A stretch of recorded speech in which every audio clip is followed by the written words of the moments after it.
When you open the Hebrew Bible, you encounter hundreds of names containing Yah or Yahu, shortened forms of Yahweh, Jeremiah, Isaiah, Azariah, Zedekiah. The pattern feels overwhelming, almost universal, but that uniformity is not original. It is the result of systematic theological editing, what scholars call onomastic revision, the deliberate renaming and rebranding of people in Scripture to fit a later theological agenda. The Qur'an, rather conspicuously, does not participate in post-exilic Yah-onomastic expansion and does not continue the editorial trend visible in the Hebrew Bible. Before the Babylonian exile in 586 BCE, ancient Israel looked very different.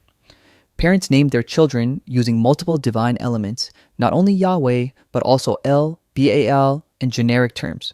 This wasn't confusion. It was religious diversity within Israelite communities, and we know this from hard archaeological data. Consider the Samaria Ostraca, pottery fragments from the 8th century BCE Northern Kingdom. They preserve over 100 personal names. Biblical scholar Jeffrey Tigay analyzed them in his work, You Shall Have No Other Gods, Israelite Religion in the Light of Hebrew Inscriptions, and found something striking. Only 11% contain Yah, 48% are Baal theophoric, 41% use El or generic divine elements. Yah names were a minority, not the rule. There was also regional variation. The northern kingdom favored Baal-names. The southern kingdom of Judah leaned more toward Yah-names, but still showed diversity. Parents clearly exercised personal choice in divine elements. This matches the archaeological picture of pre-exilic religious pluralism. The biblical text itself preserves traces of this earlier reality, often awkwardly. Take Saul's son. In 2 Samuel 2:8, he is called Ishbosheth, but in 1 Chronicles 8:33, his original name appears, Eshbaal, man of Baal. Later editors replaced Baal with Bosheth, meaning shame. They didn't just reject Baal, they rebranded it as disgrace. This is a purposeful scriptural remixing after the fact, editors going back and changing names to align with later theology. The same thing happens elsewhere. Meribal becomes Mephibosheth. Jerubbaal, the original name of Gideon, survives only because it couldn't be fully erased. These are not accidents. They are editorial corrections, deliberate name rebranding driven by post-exilic monotheistic ideology. The turning point is the Babylonian exile. When Judah's elite were deported in 586 BCE, they underwent a profound theological transformation. Surrounded by Babylonian polytheism, they doubled down on exclusive Yahwism. Baal wasn't just rejected, it was retrospectively erased from the historical record. When the exiles returned under Persian rule, starting in 538 BCE, they brought back a standardized, purified theology.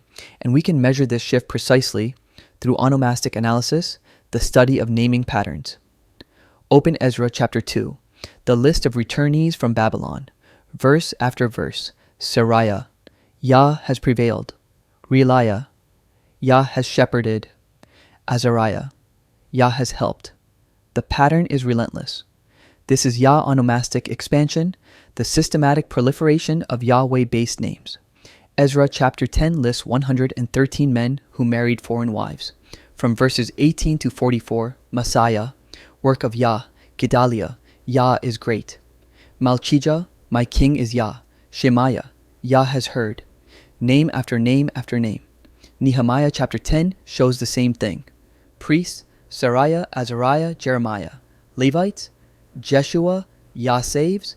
Shebaniah, Yah has increased. Hashabiah, Yah has considered. The diversity is gone. The Yah-ification is complete. Scholar Ran Zadok confirmed this statistically in the pre-Hellenistic Israelite, Anthroponymy, and prosopography. In Persian period Jewish communities, 70 to 80% of names are Yah theophoric. Baal-names drop below 1%. Compare that to the 11% Yah-names in pre-exilic Samaria. This is not gradual evolution. It is systematic onomastic purification, deliberate renaming to erase religious diversity. Frank Moore-Cross documented in Canaanite myth and Hebrew epic how post-exilic editors reshaped earlier biblical texts. Chronicles, written centuries later, expands genealogies and replaces older names with properly Yahwistic ones. History was theologically remixed. Names were rebranded. Scripture was edited after the fact to project monotheistic uniformity onto a pluralistic past. Now compare this with the Qur'an. The Qur'an refers to prophets without adding divine name elements: Musa, not Moshe Yah; Isa, not Yeshu Yah; Dawud, not David Yah; Suleiman, not Shlomo Yah. 3 critical points. The Qur'an does not continue post-exilic Yah-onomastic expansion. The Qur'an does not embed YHWH as a bound morpheme in human names. The Qur'an does not participate in biblical Yah-ification. The Qur'an strips away the theological layering that accumulated in Hebrew tradition over centuries of post-exilic editing. It restores names to their pre-theological, pre-remixed forms. This is perhaps one of the most undeniable evidences of divine action in the authorship of the Qur'an. Many of us are just recognizing this today. The complete restoration by the Qur'an of every single biblical name, stripping away centuries of onomastic manipulation, requires divine knowledge and precision. How could a 7th century Arabian text systematically reverse editorial changes that modern scholars only discovered through 20th century archaeology? What the Hebrew Bible shows us is not untouched revelation.